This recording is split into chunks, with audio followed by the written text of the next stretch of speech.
అందరికీ నమస్కారం. Taste of two స్టేట్స్‌కి స్వాగతం. ఆరోగ్యానికి మేలు చేసే కరివేపాకుని ఎప్పుడూ కూరల్లోనే కాదండి, ఇలా పచ్చడి కూడా చేసుకుంటే చాలా బావుంటుంది. ఈ కరివేపాకు పచ్చడి ఎలా చేసుకోవాలో చూసేద్దాం. దీనికోసం ఇక్కడ నేను 2 గుప్పిళ్ళ కరివేపాకుని కొలతగా చూయిస్తున్నాను. కరివేపాకుని శుభ్రంగా కడిగి పెట్టుకోవాలి. ఇప్పుడు ఒక చిన్న నిమ్మకాయ సైజంత చింతపండుని ఇలా కొద్దిగా వాటర్ వేసి నానబెట్టుకోవాలి. 2 సార్లు కడుక్కున్నాక కొన్ని వాటర్ వేసి నానబెట్టుకోవాలి. స్టవ్ మీద కడాయి పెట్టి వేడి చేసుకొని 2 స్పూన్ల ధనియాలు, 1 స్పూన్ జీలకర్ర ఈ 2 వేసి మంచి అరోమా వచ్చే వరకు వేయించుకోవాలి. ఒక 2 నిమిషాల తర్వాత జీలకర్ర అలాగే ధనియాలు మంచి వాసన వస్తాయి కదా, అలా వచ్చే వరకు వేయించుకోవాలి. ఇప్పుడు వీటిని ఒక గిన్నెలోకి వేసుకొని పక్కన పెట్టుకోవాలి. అదే కడాయిలోకి 2 స్పూన్ల ఆయిల్ వేసి వేడి చేసుకోవాలి.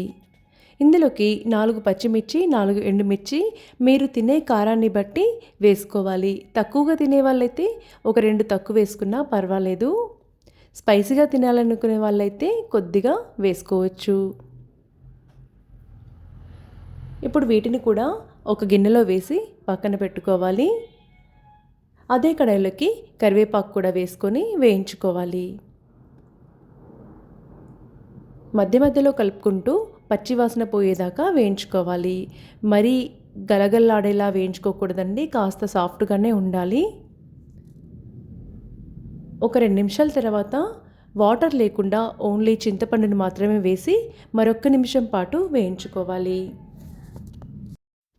చింతపండు వేశాక అడుగంటకుండా కాస్త అటు ఇటు కలుపుతూ వేయించుకుంటే మాడకుండా ఉంటుంది. ఇప్పుడు మిక్సీ జార్లోకి ముందుగా జీలకర్ర, ధనియాలు అలాగే పచ్చిమిర్చి, ఎండుమిర్చి ఇవన్నీ వేసుకొని కోర్స్గా గ్రైండ్ చేసుకోవాలి. చూడండి, మరీ మెత్తగా కాకుండా ఇలా ఉంటే సరిపోతుంది. ఇప్పుడు ఇందులోకి వేయించి పెట్టుకున్న కరివేపాకుని ఒకేసారి వేసుకోవాలి. పెద్ద మిక్సీ జార్ అయితేనే మొత్తం పడుతుందండి, చిన్న మిక్సీ జార్ అయితే సరిగ్గా గ్రైండ్ అవ్వదు. కరివేపాకు వేసుకున్నాక రుచికి తగినంత ఉప్పు అలాగే పసుపు, నిమ్మకాయ నానబెట్టుకున్న నీళ్ళు ఉన్నాయి కదా, ముందుగా అవి వేసుకొని గ్రైండ్ చేసుకోవాలి. ఒకేసారి వాటర్ వేయకుండా కొంచెం కొంచెం వేసుకుంటూ గ్రైండ్ చేసుకుంటే మరీ పేస్ట్లా అవ్వకుండా ఉంటుంది. చూడండి, ముందుగా అయితే ఇలా చేసుకోవాలి. ఇప్పుడు ఇందులోకి ఒక 7 లేదా 8 వెల్లుల్లిపాయల్ని వేసుకొని మరొకసారి కొన్ని వాటర్ వేసి గ్రైండ్ చేసుకోవాలి. వాటర్ ఒకేసారి వేస్తే మరీ మెత్తగా అవుతుంది, అలాగే పచ్చడి కూడా లూజ్గా ఉంటుంది. పచ్చడి కన్సిస్టెన్సీ ఇలా ఉంటే బాగుంటుంది. ఈ పచ్చడిని ఒక గిన్నెలోకి వేసుకొని ఇప్పుడు ఇందులోకి పోపు వేసుకోవాలి. పోపు కోసం కొద్దిగా ఆయిల్ వేడి చేసుకొని ఇందులోకి పోపు దినుసులన్నీ వేసుకోవాలి. మినపప్పు, జీలకర్ర, ఆవాలు, ఎండుమిర్చి అలాగే కరివేపాకు ఇవన్నీ వేసుకొని పోపు వేసుకుంటే చాలా బాగుంటుంది.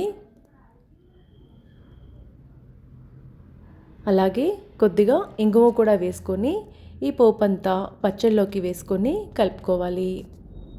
పచ్చడి స్టాక్ ఉండాలి అనుకునే వాళ్ళైతే ఆనియన్ ముందే యాడ్ చేయొద్దండి, సైడ్గా పెట్టుకొని కొరుక్కుంటే చాలా బాగుంటుంది.